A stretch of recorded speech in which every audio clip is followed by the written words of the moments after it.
Incandescent is a play on the word cans. Now, these cans have been collected over several years.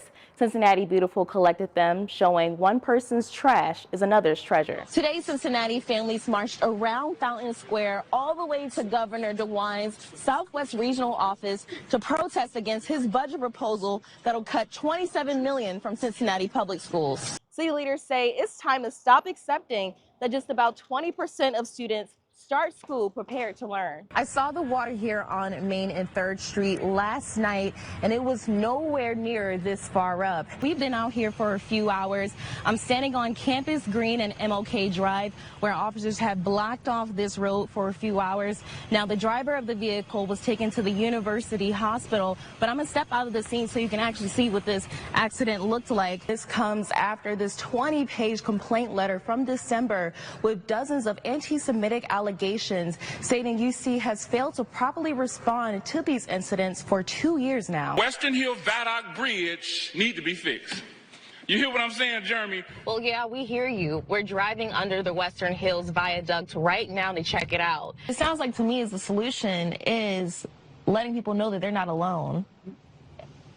And there's help.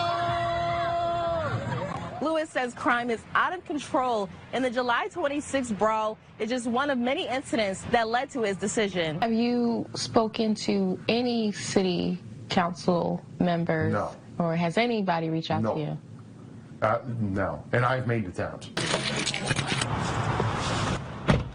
Summer just started. So far this year, 5 babies have died in hot cars in the last 9 days. Experiencing it, did it open your eyes in a different way? I have become so numb to it already, shows just how common it is. Tanya, 317 young people were surveyed, and more than half of them admitted to having real encounters with guns, and I wanted to know why. This question led me to this roundtable conversation where teens opened up about their experiences. I feel like there needs to be like something done more than like what's going on. From there, guns can just go all types of wrong, and then people get killed. It'd be a petty argument. The next thing you know, you wake up, you lose somebody you love over something that should have just been talked out with. It's something Cara Hawkins, Kritzia Potts, and Cameron Carrick know all too well. Have y'all had any personal interactions with gun violence? I was downtown once. They were shooting fireworks, and I looked to my right, and I see a gun is pulled, and he's just shooting. This was a couple years back. I was 10. I'm 16. That was a couple years back. I don't know what he was shooting for, but at that age, you know, it was traumatizing. 3 weeks ago, I was a panelist at the Urban League's Urban Champions Youth Summit when I saw these statistics, and that 61% of those surveyed held a gun. I wanted to hear from them to get a better insight as to what they deal with. Like you said, there's been a lot of youth-involved gun violence. How easy is it to get a gun, or has anyone ever told you how easy it is to get a gun? Well, it's got to be pretty easy because I feel like everybody has one, and even if like they don't go and get it themselves, they're finding ways to get it through other people that they know. Me personally, I know how easy it is. The only problem is, as long as you got the money, they'll give it to you. At a Safe Streets workshop, Derek Rogers from the Urban League emphasized that parents should discuss guns with their children. It's important for organizations like the Urban League or any other youth organizations, first to have a platform or have a safe space that they can talk about it. Because sometimes a solution can be just talking about it, because sometimes they want to get out of the situation but just don't know how. What do you guys feel like is the solution to addressing this issue, or what the city should be doing? I feel like maybe the city should pay closer attention to maybe cracking down on those laws, and maybe like trying to make it less easy to get guns. If we take the curiosity away from them, like, and the parents start taking them, you know, shooting, like, even just to the range to get the curiosity gone out of them, I think maybe that could die back a lot of the shootings to get the curiosity gone.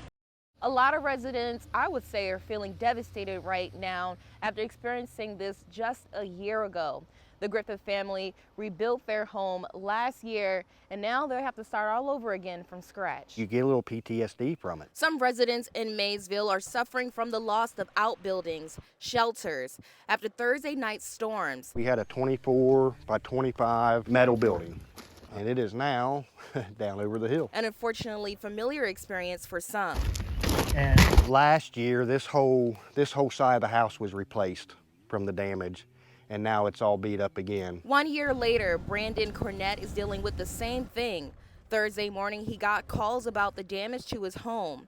His entire trailer was moved from one side to the street to the back of his home. He also lost some chickens. There's a big hole back here that you can see that I have patched up because I'm worried about the rain coming in.